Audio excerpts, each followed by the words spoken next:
कल हम लोग पीसीआर पढ़ लिए थे क्या? पीसीआर हो गया था ना? पीसीआर हो गया था। पीसीआर के चरण याद है ना? पीसीआर में कौन सा एंजाइम यूज़ किया जाता है? Tag polymerase. कहाँ से निकाला जाता है उसको? Thermus aquaticus. क्या है वो? जीवाणु है। थर्मस एक्वेटिकस जीवाणु है। टैग पॉलीमरेज एंजाइम है, 5वें से तीसरे सिरे की ओर काम करता है, ठीक है ना? और ये ताप स्थिर एंजाइम है, अधिकतम तापमान पर भी काम करेगा। समझ में आ रहा है ना? पीसीआर का उपयोग किस में किया जाता है? एड्स की जांच में, कैंसर की जांच में, टीबी की जांच में, अर्थात रोगों का पता लगाने में, प्लस डीएनए के संवर्धन में। डीएनए के किस में? संवर्धन में उपयोग किया जाता है। किसका? पीसीआर का। कितने चरण में पीसीआर पूरा होता है? 3 चरण में। कौन कौन? निष्क्रियण, तपानुशीलन, प्रसारण। ठीक है। आज का टॉपिक होगा हमारा, जो कि हम लोग पढ़ लिए हैं, ठीक है ना? पहले का पढ़े हुए हैं, मैक्सिमम चीज़ें हम लोग जानते हैं, ठीक है? इसलिए इसमें ज़्यादा टाइम लगेगा नहीं, फटाफट हम लोग आगे वाले टॉपिक में चलेंगे, ठीक है? इसको थोरोली देखते हुए हम लोग आगे वाले टॉपिक में चलेंगे, क्योंकि इसको एक बार देख चुके हैं हम लोग, है ना? तो हाँ, ये पढ़े हैं लोग, बिल्कुल वही बात फिर दोहरा रहा है, तो एक बार फिर से हम लोग रिपीट मार देते हैं। डीएनए को, बंधे हुए डीएनए का मतलब क्या? जिसको पुनर्योगज डीएनए बनाया जा चुका है, यानी वो डीएनए जिसमें हम लोग अपना वांछित जीन क्या किए हैं? जोड़ दिए हैं, उसको बंधे हुए डीएनए कहेंगे। आदाता कोशिका में डालने की अनेक विधियां हैं, कई गो विधि है। जैसे हम लोग पढ़े थे, जंतु कोशिकाओं में डालने के लिए हम लोग रेट्रोवायरस का यूज़ करते हैं ना, पश्च विषाणुओं का। और पादप कोशिकाओं के लिए जो है हम लोग एग्रोबैक्टीरियम ट्यूमीफेसियंस, याद है ना? Agrobacterium tumefaciens, Ti plasmid, tumour inducing plasmid, उसका प्रयोग करते हैं। यह कार्य अदाता कोशिका अपने चारों तरफ स्थित डीएनए को धारण करने में जब सक्षम हो जाए तब हम लोग करते हैं। सक्षम परपोषी बनाते हैं ना? सक्षम परपोषी कैसे बनाते हैं? अगर जीवाणु की कोशिका है तो उसको डाईवैलेंट कैटायन से ट्रीट करेंगे हम लोग, फिर उसको जो है कूल करेंगे, कूल के बाद फिर हीट करेंगे, हीट के बाद फिर क्या करेंगे? कूल करेंगे। यही है ना प्रोसेस, याद है ना ये? तो ये चीज़ें हैं, वही बताया जा रहा है कि जब कोशिका जब तक सक्षम नहीं होगी डीएनए को एक्सेप्ट करने में, हम लोग अपना डीएनए ट्रांसफ़र नहीं कर सकते हैं, ठीक है? यदि पुनर्योगज डीएनए को, जिसमें प्रतिजैविक कौन हो?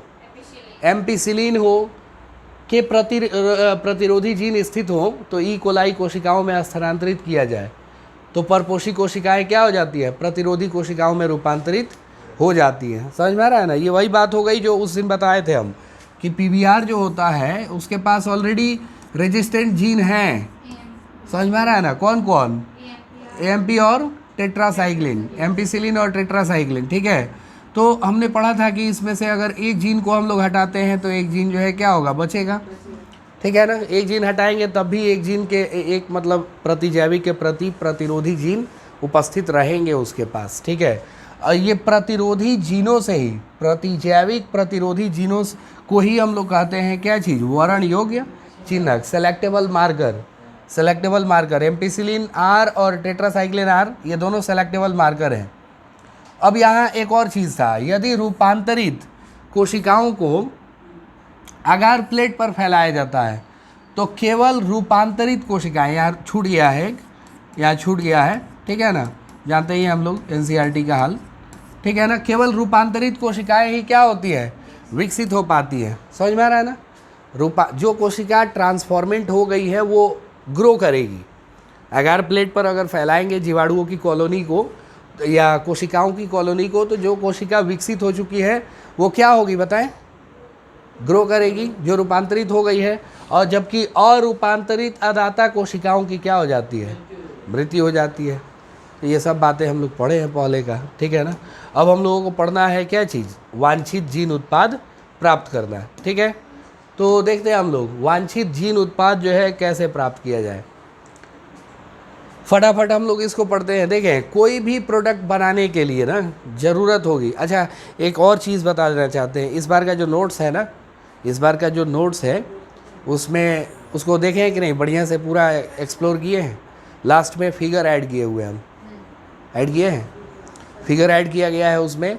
और हमको लग रहा है कि 4 फिगर है, करीब करीब 4 या 5 होगा। हाँ नहीं नहीं, 11 का जो नोट्स गया है कल का, उसमें लास्ट में फिगर है। हाँ कल गया हुआ है, लास्ट में ना फिगर है। और हम लोग देखें कितनी अच्छी बात है, फिगर मतलब कल हम देखे, हमको भी नहीं मालूम था। कल हम देखे जब नोट्स जो है व्यू कर रहे थे ना, तब दिखाई दिया कि अरे ये तो फिगर हम भेजे हुए हैं नोट्स में। और वही फिगर 2024 में आया था, जो ई कोलाई का रेस्ट्रिक्शन एंजाइम का जो काटने वाला ये बताना था ना, जो क्वेश्चन हम पूछे थे कि भाई बताइए इको R1 कैसे काम करता है, आप डीएनए को जो है काट के दिखाइए। उसका फिगर बनाने वाला आया था ना एक, जो हम बोले थे कि किसी को उम्मीद नहीं थी कि ये फिगर भी आ जाएगा। समझ में आ रहा है ना, वो फिगर आया था, तो वो हमने नोट्स में ऑलरेडी दिया था। समझ में आ रहा है ना, नोट्स में वो दिया गया था पिछले बार। तो जो लोग उस पर फोकस किए हैं उनका तो क्वेश्चन नहीं छूटा है, लेकिन जो थोरोली देख लिया है कि चलो भाई देख लेंगे, फिर तो देख लेंगे मतलब वो एग्ज़ाम के बाद भी नहीं देखेंगे। समझ में आ रहा है ना, है ये टाइप किया हुआ नोट्स है, ये हैंड रिटेन नहीं है। समझ में आ रहा है ना,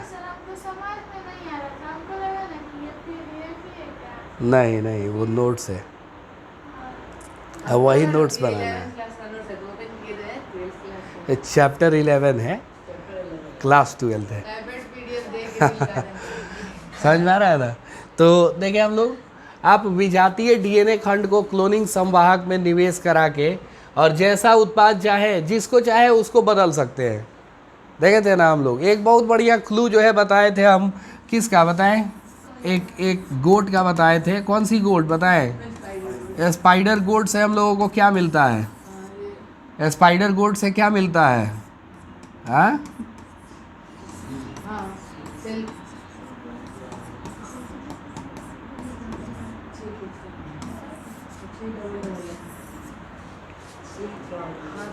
क्या मिलता है? Silk from milk. ये स्पाइडर गोट के लिए ये बात याद रखेंगे हम लोग, सिल्क फ्रॉम मिल्क। कपड़े मिलेंगे हम लोगों को किसके दूध से? हाँ, तो ये जो है हम लोग बदल दिए हैं उस बकरी को। समझ में आ रहा है ना, उस बकरी में किसका जीन ऐड किया गया है? बकरी का जीन ऐड किया गया, इसीलिए उसका नाम रख दिया गया है क्या चीज़? स्पाइडर गोट। सुपर पोटैटो, पोटैटो में क्या होता है? ग्लूकोज होता है ना। सुपर पोटैटो ऐसा पोटैटो है जो प्रोटीन वाला मतलब सोर्स है एक तरह से। और फिर एक और हम लोग देखेंगे, फ्लेवर सेवर। फ्लेवर सेवर जो है ये क्या है? टोमेटो है। फ्लेवर सेवर क्या है? Golden rice. गोल्डन राइस से ना सवाल बहुत बार आता है और बहुत बार पूछा गया है। चैप्टर 12 में ये सारे नाम हम लोग पढ़ेंगे फिर से, इसलिए यहाँ लिख नहीं रहे हैं। चैप्टर 12 में जो है हम लोगों को ये सारे नाम देखने को मिलेंगे। गोल्डन राइस जो है सुनहरा धान। हम लोग चावल खाते हैं, चावल से कौन सा न्यूट्रिएंट मिलता है? कार्बोहाइड्रेट, शुगर मिलता है ना, कार्बोहाइड्रेट मिलता है। अगर हम लोग गोल्डन राइस खाते हैं तो हमको मिलेगा विटामिन ए। क्या मिलेगा? Vitamin A. तो विटामिन ए अगर चाहिए हम लोगों को तो उसके लिए कौन सा राइस खाएं? Golden rice. समझ में आ रहा है ना। गोल्डन राइस को ऐसे बनाया गया है ना कि उसमें सिर्फ और सिर्फ क्या है? विटामिन ए ही है। ठीक है, अवेलेबल है। हाँ गोल्डन कलर का होता है। चावल भी गोल्डन कलर का। अरे थोड़ा हल्का पीला होगा, लाई वाला चावल हम लोग नहीं देखे। उसना चावल। सब पीला हो जाएगा, सारा चावल पीला हो जाएगा, वो थोड़ा अलग टाइप का होता है। उसना चावल भी। तो देखेंगे हम लोग कि अपने किस मतलब कि जिस कोशिका को चाहते हैं रूपांतरित करना, रूपांतरित कर सकते हैं। विजातीय डीएनए इसमें गुणित होने लगता है, विजातीय डीएनए का मल्टीप्लिकेशन होने लगेगा। अब मल्टीप्लिकेशन के बाद जो है पुनर्योगज का अंतिम उद्देश्य होता है वांछित प्रोटीन का निर्माण। जो जैसा चीज़ हम लोग चाहते हैं, जैसा प्रोटीन चाहते हैं, उसका निर्माण करना इसका उद्देश्य है। इसके लिए पुनर्योगज डीएनए के अभिव्यक्त होने की आवश्यकता होती है। पुनर्योगज डीएनए अपना असर दिखा रहा है कि नहीं दिखा रहा है, ये बहुत मायने रखता है। अगर नहीं दिखाएगा तो हमारी चीज़ें नहीं बनेंगी, ठीक है। दिखाएगा तो हमारी चीज़ें बनेंगी, ठीक है। बाहरी जीन की परपोषी कोशिकाओं में अभिव्यक्ति को समझने के लिए कई तकनीकी बातों को जानना जरूरी है, ठीक है। यहाँ देखने चलते हैं हम लोग। देखें, बाहरी वांछित जीन को क्लोन करने के लिए लक्ष्य प्रोटीन की अभिव्यक्ति को प्रेरित करने वाली परिस्थितियों को अनुकूलतम बनाने के बाद भी इसका कोई व्यापक स्तर पर उत्पादन के बारे में सोच सकता है।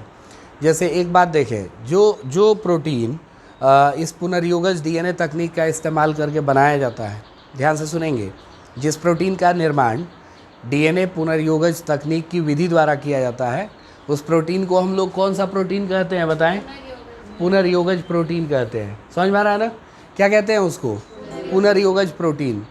हम लोग शुरुआत में ना पढ़े थे कि एंजाइम, वैक्सीन, टीके, हार्मोन, एल्कोहल, जितनी चीज़ें होती हैं बायो टेक्नोलॉजी के द्वारा तैयार की जाती है।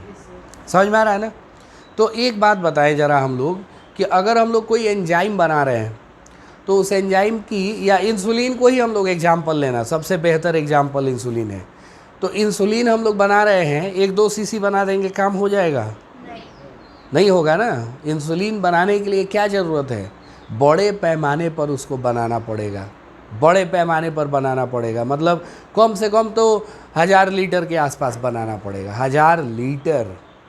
समझ में आ रहा है ना? उतना इंसुलिन बनाएंगे तो अब जाके पूरे देश भर में सप्लाई होगा कि नहीं? या हो सकता है दूसरे देशों में भी जाए। तो इंसुलिन का उत्पादन जो है, मतलब ये तो एक सैंपल था, एक एग्जाम्पल था। ऐसे जितने भी प्रोडक्ट्स तैयार किए जाते हैं बायोटेक्नोलॉजी का यूज़ करके, उनको ना एक बड़े पैमाने पर तैयार करने की ज़रूरत होती है। अब हम लोगों को 2 आदमी का खाना बनाना हो तो बड़ा वाला डेग लेके आएंगे ना?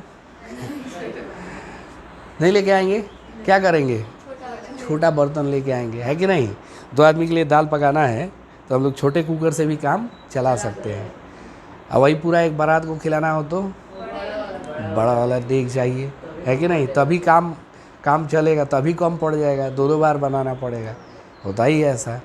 तो ध्यान रखें हम लोग कि जब बड़े लेवल पे चीज़ें तैयार करनी होती है तो इतनी बात तो हम लोग समझ रहे हैं कि नहीं, कि बड़े बर्तन की ज़रूरत पड़ती है। तो यहाँ हम लोगों को एक कंपैरिजन कुछ दिख रहा है। इंसुलिन को जब हाई लेवल पे प्रिपेयर करना होगा, और वो भी ऐसा चीज़ है, इंसुलिन ऐसा सेंसिटिव चीज़ है जिसको इंसानों के शरीर में देना है, तो जैसे तैसे मन करे हम लोग तैयार कर देंगे क्या उसको? उसमें बहुत ज़्यादा सुरक्षा की ज़रूरत होती है, बहुत ज़्यादा सुरक्षा की। अगर थोड़ी सी भी सुरक्षा में कोताही हुई तो उसके चलते इंसानों में अलग समस्या खड़ी हो जाएगी। पता चला एक बीमारी को ठीक करने के लिए हम लोग दे रहे हैं इंसुलिन, दूसरी बीमारी तैयार हो गई। समझ में आ रहा है ना? तो इस तरह से जो है ये चीज़ें मतलब ध्यान रखनी होती है हम लोगों को।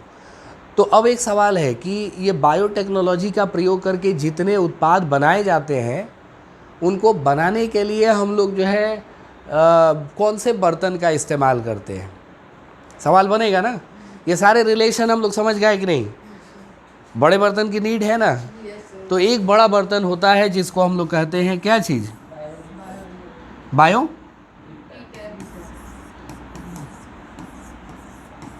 एक बार ना कंप्लेंट जरूर जाएगा मेरा एनसीईआरटी को। समझ में आ रहा है ना?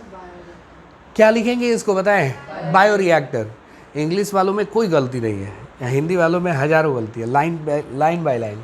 यहाँ इधर गलती किया था, अभी ऊपर देखें रूपांतरित ही छोड़ दिया था, वो लाइन पढ़ के समझ में ही नहीं आएगा। तो यहाँ पे जो है क्या होगा? Bio reactor. क्या नाम है उस बर्तन का बताएं? बायो रिएक्टर नाम है, जिसमें हम लोग अपने जैविक उत्पादों को तैयार करते हैं, हार्मोन तैयार करते हैं, एंजाइम तैयार करते हैं, वैक्सीन तैयार करते हैं, ठीक है ना। इवन जो हम लोग माजा देखते हैं, माजा पीते हैं ना, कोल्ड ड्रिंक्स पीते हैं, एल्कोहल पीते हैं, कभी नहीं। समझ में आ रहा है ना? हाँ, एल्कोहल का यूज़ किया जाता है, बिल्कुल। तो ध्यान रखें हम लोग कि ये सब चीज़ें बनाने के लिए भी किसका यूज़ होता है बताएं? बायो रिएक्टर का। इतने बड़े लेवल पे माजा 1-2 लीटर 2-4 लीटर बना देंगे, 10 लीटर बना देंगे, काम चल जाएगा, देश भर में विस्तृत हो जाएगा? नहीं होगा। उसको तो कम से कम जो है बनाना पड़ेगा, तो 1000 लीटर बनाएंगे, तब अब जाके हो सकता है कि 1-2 पंचायत का जो है काम चल जाए। इतना ज़्यादा कंजम्पशन है अभी, है वो भी हर एक कोल्ड ड्रिंक की बात करी जा रही है। अब वो पेड़ होता है एक कोला का पेड़ होता है उसका, पेड़ दिखा देते हैं उसको, ठीक है ना। कोका कोला, थम्स अप, उसको बनाने की जो रेसिपी है ना, उसको लॉकर में रखा गया है, एकदम सेफ रखा गया है ताकि चोरी ना हो। समझ में आ रहा है ना, कभी चोरी ना हो। और कोका कोला बनाने की रेसिपी किसी को शेयर नहीं करता है। बहुत सारे फोर्सेस लगाए गए हैं उसकी रखवाली के लिए, रेसिपी जो है कहीं चोरी ना हो जाए। एक बार क्या हुआ कि वहाँ काम करने वाला आदमी चोरी कर लिया और ले आके जो है पेप्सी को दे दिया। समझ में आ रहा है ना। हाँ, तो मतलब कोका कोला का रेसिपी उसके पास गया। अब वो क्या किया, मतलब एक आजकल का माहौल ऐसा है कि लोग अपने कंपटीटर की एक बात जानने के लिए जो है बेचैन रहते हैं एकदम, है कि नहीं। मार्केटिंग में कंपटीशन का माहौल ये है। लेकिन पेप्सी के पास जब गया कोका कोला का रेसिपी, वो सीधे ले आके कोका कोला वाले को दे रहा है, कह रहा है कि ये लो भाई, तुम अपना रेसिपी संभाल के रखो, ये लेके आया है बेचने के लिए। लाखों करोड़ों पैसे मिलते उसको जो चुरा के लाया था। समझ में आ रहा है ना। लेकिन पेप्सी वाले ने ईमानदारी दिखाते हुए उसको लौटा दिया। तो लौटा दिया फिर जो है मतलब ये दिखाते हुए कि चलो भाई बिजनेस में ऐसा नहीं होना चाहिए, चोरी तो बिल्कुल नहीं बर्दाश्त की जाएगी। तो फिर उसको सज़ा मिली जो चुरा के लाया था। समझ में आ रहा है ना, उसको सज़ा मिल गई। तो इस तरीके से वो सारी चीज़ें ना सेफ़ रहती हैं एकदम। कोला का एक प्लांट होता है, उसको दिखाएंगे कभी हम। तो बायो रिएक्टर जो है इसकी क्षमता बताएं कितनी होती है। ये जो बर्तन है कितना प्रोडक्ट तैयार कर सकता है बताएं। 100 से 1000 लीटर। कम से कम अगर बायो रिएक्टर होगा तो कितना लीटर का होगा, 100 लीटर का। और ज़्यादा से ज़्यादा बायो रिएक्टर कितना लीटर का होगा, 1000 लीटर का। बायो रिएक्टर जो है 1000 लीटर का होगा। तो बायो रिएक्टर एक बर्तन के समान है जिसमें हम लोग चाहे तो सूक्ष्म जीवों को, चाहे तो पौधों की कोशिकाओं को, चाहे तो जंतुओं की कोशिकाओं को, और मन करे तो मानव की कोशिकाओं का उपयोग करते हुए कच्चे माल को जैव रूप से विशिष्ट उत्पादों में बदल लेते हैं। समझ में आ रहा है ना, विशिष्ट उत्पाद तैयार कर लेते हैं हम लोग। समझ में आ रहा है ना, स्पेशल प्रोडक्ट हम लोग तैयार कर सकते हैं। तो बायो रिएक्टर बताएं क्या है, एक बर्तन है। ये देखेंगे हम लोग फोटो बायो रिएक्टर का, ये नोट्स में इंक्लूड किया गया है। और ये वाला फोटो ना हम लोग बना ही लेंगे। ये वाला जो है कल चेक कराएं सभी लोग। ये वाला फिगर जो है कल चेक कराएंगे सभी लोग। और अच्छा है, बढ़िया बनाएंगे हम लोग। समझ में आ रहा है ना। अम्ल, क्षार, पीएच नियमन हेतु चीज़ें यहाँ लगी होती है। क्या क्या चीज़ें लगी होती हैं वो आगे करके हम लोग लिस्ट करेंगे। लेकिन फिलहाल देखिए यहाँ कितने तरह का जैव रिएक्टर दिया गया है, 2 तरह का। इस वाले जैव रिएक्टर का नाम क्या है, साधारण विलोडन हॉज बायो रिएक्टर। और इस वाले बायो रिएक्टर का नाम दंड विलोडक हॉज बायो रिएक्टर। समझ में आ रहा है ना। दोनों 2 प्रकार का जो है यहाँ पे हम लोगों को बायो रिएक्टर दिया हुआ है। तो ये बायो रिएक्टर जो है 2 प्रकार के होते हैं। ज़्यादा इम्पॉर्टेंट ये वाला है, सबसे ज़्यादा उपयोग इसी का होता है। उसका उपयोग बहुत कम होता है। इसका उपयोग जो है ये खाली जीवाणु वगैरह को जो है ना पालने वालने के लिए किया जाता है। और इसमें हर चीज़ तैयार किया जा सकता है इस वाले बायो रिएक्टर में। तो बायो रिएक्टर की बताएं क्षमता कितनी होती है, 100 से 1000 लीटर। 100 से कितना लीटर, 1000 लीटर। ठीक है। अब एक बात पे चले आते हैं हम लोग कि बायो रिएक्टर ही क्यों, कोई और बर्तन क्यों नहीं यूज़ करते हैं हम लोग, बायो रिएक्टर ही क्यों। तो इसके बहुत सारे कारण हैं। 1-2 कारण होता तो हम लोग कहते हैं। सबसे पहले तो इनमें अम्ल, क्षार, पीएच। अम्ल, क्षार अर्थात पीएच। पीएच का फुल फॉर्म हम लोग जानते हैं ना, पावर ऑफ क्या चीज़, hydrogen, power of hydrogen. PH से हम लोग किसकी जांच करते हैं, अम्ल या क्षार, अम्लीयता या क्षारीयता की जांच करते हैं। कोई भी पदार्थ कितना अम्लीय है कितना क्षारीय है इसकी जांच करते हैं। तो अम्ल और क्षार की जांच करने के लिए यहाँ पे मतलब पोर्ट दिया होता है, ठीक है ना। तो ये एक फ़ायदा है। अंदर जो है अम्लीयता कितनी है, क्षारीयता कितनी है, पीएच कितना है। कोई भी प्रोडक्ट हम लोग तैयार कर रहे हैं तो उसमें पीएच बहुत मायने रखता है। तो पीएच जो है दिखाने वाला सिस्टम होता है इसके पास, इसलिए हम लोग बायो रिएक्टर का यूज़ करते हैं। दूसरा है यहाँ देखें मोटर लगा हुआ है इन पंखियों को चलाने के लिए। तीसरा देखें हम लोग वाष्प निर्जीवीकरण हेतु, यहाँ से वाष्प हम लोग जो है भेज सकते हैं। वाष्प अगर बन रहा है तो निकाल भी सकते हैं, ठीक है ना। और वो भी स्टराइल करके, मतलब जीवाणु मुक्त करके, जीवाणु रहित करके, ठीक है ना।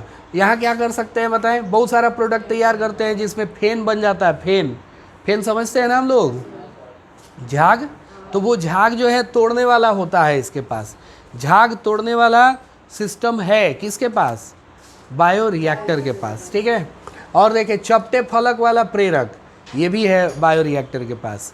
और फिर क्या है, संवर्धन तरल, ठीक है ना। ये सब अलग अलग प्रकार की जो है चीज़ें सेटअप लगी होती हैं, जैसा प्रोडक्ट बनाना है उस तरह का जो है यहाँ चीज़ लगा है। और सबसे बड़ी बात, इसके पास ना एक सैम्पलिंग पोर्ट होता है, ठीक है ना। क्या होता है बताएं, सैम्पलिंग पोर्ट, ठीक है ना। सैम्पलिंग पोर्ट हम लोग देखेंगे। तो सैम्पलिंग पोर्ट जो होता है ना, ये समय समय पे जो चीज़ हम लोग इसके अंदर तैयार कर रहे हैं थोड़ा थोड़ा निकाल के उससे चेक कर सकते हैं। एक बटन दबाएं, थोड़ा सा प्रोडक्ट बाहर आया, उसको जाके चेक करें हम लोग, और चेक करके ये पता कर सकते हैं कि वो अभी कितना तैयार हुआ है। 100% तैयार हो गया है, 80% तैयार है, 50% तैयार है। कुकर में ऐसी व्यवस्था होती है क्या, तब तो सब लोग दाल बनाना सीख जाएंगे, है कि नहीं। TDS नापने वाला, TDS मापने वाला वो तो किस में होता है, पानी में, कुकर की बात कर रहे हैं हम लोग। कुकर में ऐसी कौन सी व्यवस्था है जो ये बता दे कि हमारा दाल पक चुका है, सीटी है। नए आदमी को सीटी कैसे पता चलेगा, पता चला कि नया आदमी गया कुकर से खाना पकाने, सीटी सुना, उसको अच्छा लगा, अरे बहुत बढ़िया बोल रहा है, लगा दिया 8-10 सीटी, समझ में आ रहा है ना, तब तो पता चला हो गया छुट्टी, है कि नहीं। ऐसी कोई व्यवस्था नहीं है जिससे हम लोग अंदर के प्रोडक्ट की जांच कर सकें कि वो कितना तैयार हुआ, बट बायोरिएक्टर में है, और उसी को हम लोग सैम्पलिंग पोर्ट बोलते हैं। सैम्पलिंग पोर्ट से जो है हम लोग अपने प्रोडक्ट को निकाल के और चेक कर सकते हैं कि वो कितना तैयार हुआ और कितना तैयार नहीं हुआ, कितना समय और लगेगा, ठीक है। और सबसे बड़ी चीज़, जीवाणु रहित हवा, स्टेराइल एयर अगर हम लोग देना चाहते हैं, कोई ऐसा प्रोडक्ट तैयार कर रहे हैं जिसको हवा देने की ज़रूरत है, तो एकदम जो है हम लोग जीवाणुओं से मुक्त हवा इसमें भेज सकते हैं, सब कुछ कर सकते हैं। तो इस वजह से बायोरिएक्टर का यूज़ किया जाता है, समझ में आ गया ना। वाला वो भी तो लगा है। सब चीज़ लगा हुआ है, मीटर मोटर सब लगा है, ठीक है ना। तो इसलिए हम लोग बायोरिएक्टर का यूज़ करते हैं। ये वाला फिगर बना के दिखाएंगे सब लोग। अब एक चीज़ और देखें हम लोग, हमसे क्वेश्चन ये पूछा जाएगा कि एक जैव रिएक्टर में बताइए कौन कौन सी परिस्थितियाँ होती है, कौन कौन सी चीज़ें मापने वाली होती है, ठीक है ना। तो उसको देखना होगा एक बार। जो हमारा बायोरिएक्टर है ना, बायोरिएक्टर में सबसे पहले एक एजिटेटर सिस्टम होता है, ठीक है ना, मिक्स करने वाला एजिटेटर सिस्टम। ऑक्सीजन प्रदान करने वाला तंत्र होता है, झाग को नियंत्रित करने वाला तंत्र होता है, तापमान को नियंत्रित करने वाला यंत्र है, पीएच को कंट्रोल करने वाला सिस्टम है, और प्रतिचयन प्रद्वार।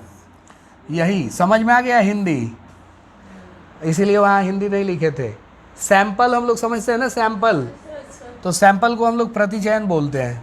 सैम्पलिंग पोर्ट, पोर्ट माने प्रद्वार, यही नाम लिखे थे हम। क्या नाम लिखे थे बताएं, सैम्पलिंग पोर्ट। क्या करते हैं सैम्पलिंग पोर्ट से बताएं।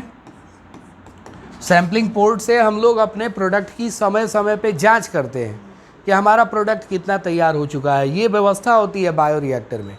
और ध्यान रखें, ये क्वेश्चन पूछा जाएगा कि बायोरिएक्टर में कौन कौन सी व्यवस्थाएं होती है, जैव रिएक्टर में कौन कौन सी व्यवस्थाएं होती हैं। तो हम लोग ना ये कॉमा दे के लिखा हुआ है, हम लोग पॉइंट वाइज लिख देंगे कि ये सारी चीज़ें होती है।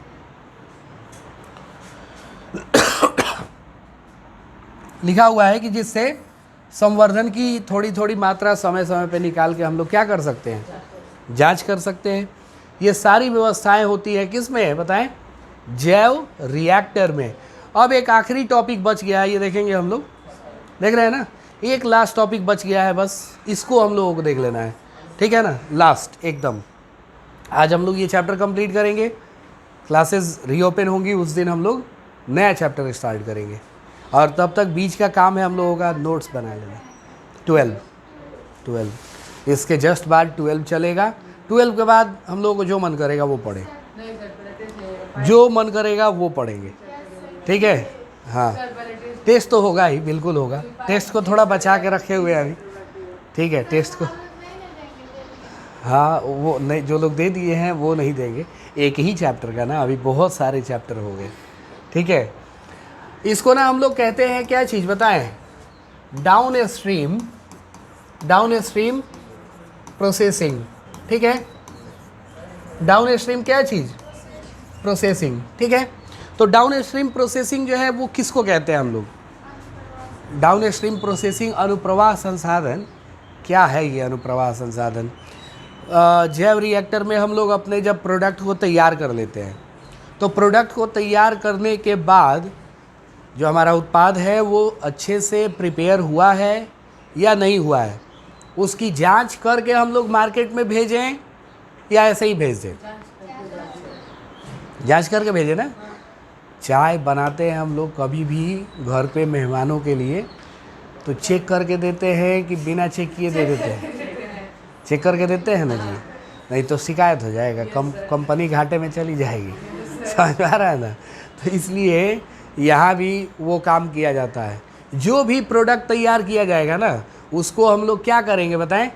उसको चेक करेंगे, उसकी जांच करेंगे बहुत अच्छे से। और ये भी याद रखें कि अलग अलग प्रोडक्ट्स के लिए जांच करने की विधियाँ अलग अलग है। ऐसा नहीं है कि सबके लिए एक ही विधि है, नहीं, जांच करने की जो विधि है हर एक प्रोडक्ट के लिए डिफरेंट है। देखेंगे हम लोग ज़रा इसमें। ये डाउन स्ट्रीम प्रोसेसिंग में, अनुप्रवाह संसाधन में दो चीज़ें आती है, दो प्रक्रियाएं। एक आता है सेपरेशन और एक आता है प्यूरिफिकेशन। समझ में आ रहा है ना? एक सेपरेशन होगा और एक क्या होगा? प्यूरिफिकेशन होगा। क्या क्या होगा बताएं? अनुप्रवाह संसाधन में कितने प्रक्रम से होके गुजारा जाता है? अच्छा, एक वर्ड लिखा है यहाँ पे परिष्कृत, कौन बताएंगे इसका मतलब? और एक और वर्ड लिखा हुआ है विपणन।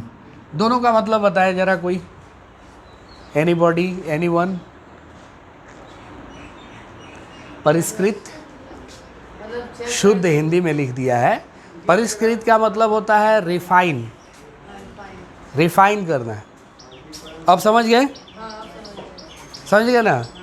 और विपणन को कहते हैं मार्केटिंग। समझ गए? विपणन के लिए हम लोग जाते हैं ना। मार्केटिंग, यह सामान बेचना होगा, उसको भी हम लोग मार्केटिंग ही बोलते हैं। मार्केट का मतलब ही हो गया सेल एंड बाई, ठीक है ना? बाई एंड सेल, खरीद बिक्री, उसी को हम लोग विपणन कहेंगे। तो जब भी जैव संश्लेषित अवस्था पूरी हो जाती है, मतलब चीज़ें हमारी तैयार हो जाती है, तैयार होने के बाद हम लोग ना उसको पहले रिफ़ाइन वगैरह करते हैं, तब जाके मार्केटिंग के लिए भेजते हैं। तो रिफ़ाइन करने के लिए, उसको चेक करने के लिए कितने प्रक्रमों से होके गुजरना पड़ता है बताएं? 2। याद रहेगा ना ये? कौन कौन? रिफाइनिंग नहीं, रिफाइनिंग नहीं, purification and separation. Separation and क्या चीज़? प्यूरिफिकेशन। और इन्हीं दोनों प्रक्रियाओं को ना एक साथ हम लोग क्या कहते हैं बताएं? इन दोनों प्रक्रियाओं को एक साथ जो है अनुप्रवाह संसाधन कहा जाता है, डाउन स्ट्रीम प्रोसेसिंग कहते हैं। इसका परिभाषा ना बहुत इम्पॉर्टेंट है, बहुत ज़्यादा इम्पॉर्टेंट पूछा जाता है ये, ठीक है ना? अनुप्रवाह संसाधन किसे कहते हैं, क्या बताएंगे हम लोग? जैव संश्लेषित अवस्था के पूरी होने के बाद क्या किया जाता है बताएं? जो भी उत्पाद तैयार होते हैं उनको परिष्कृत करके तब जो है विपणन के लिए भेजा जाता है। इसमें 2 प्रक्रियाएं आती हैं, कौन कौन? पृथक्करण, सेपरेशन, और प्यूरिफिकेशन, शोधन, ठीक है? जो बॉटल जूसेस होते हैं, बॉटल में जूसेस जो आते हैं, उनको पेक्टोजेज और प्रोटियोजेज से ट्रीट किया जाता है, तब जाके जो है उनको बॉटल में पैक किया जाएगा। फिर वो इतने साफ़ दिखते हैं। घर में बनाए गए बॉटल जूस और फैक्ट्री में बनाए गए जूस, दोनों में से कौन कर देता है हमको खुश? फैक्ट्री वाला। घर वाला थोड़ा अच्छा नहीं दिखता है, दिखने में केवल अच्छा नहीं है, क्योंकि उसको ना हम लोग रिफाइन, ये दोनों प्रोसेस से नहीं गुजारे हैं। और मार्केट में जो ख़रीद रहे हैं बॉटल जूस, वो कई सारी प्रक्रियाओं से गुजरे होते हैं, इसलिए वो महंगे भी होते हैं और प्लस जो है वो अच्छे दिखते भी हैं, ठीक है? तो यही चीज़ें होती है। एक और देखेंगे, अगर औषधि के मामले में, जैसे मान के चले हम लोग कोई ना कोई मेडिसिन तैयार कर रहे हैं बायोरिएक्टर में, तो उसको ना लैब टेस्टिंग से गुजारेंगे। बिना लैब टेस्ट किए उसको मार्केट में नहीं ला सकते। अगर दवाइयाँ बना रहे हैं तो बिना लैब टेस्ट किए उसको मार्केट में ला सकते हैं क्या? नहीं ला सकते हैं। पहले उसकी लैब में जांच होगी कि जो उसका कंपोजिशन लिया गया था वो सब एडिक्वेट अमाउंट में है या नहीं है, कुछ मात्रा गड़बड़ तो नहीं हो गई है। ये सब जांच करने के बाद ही उसको जो है हम लोग मार्केट में लेके आएंगे। समझ में आ रहा है ना? तो अनुप्रवाह संसाधन जो है ये गुणवत्ता नियंत्रण परीक्षण प्रत्येक उत्पाद के लिए एक ही होता है या अलग अलग? अलग अलग। अब जैसा चीज़ तैयार कर रहे हैं वैसी प्रक्रिया से उसको हम लोग गुजारेंगे और तब लेके आएंगे मार्केटिंग में। तो ये था हमारा चैप्टर नंबर क्या चीज़ 11। समझ में आ गया ना। जब जब हम लोग भूलें अब हमारे पास बैकअप है, आराम से देख लें।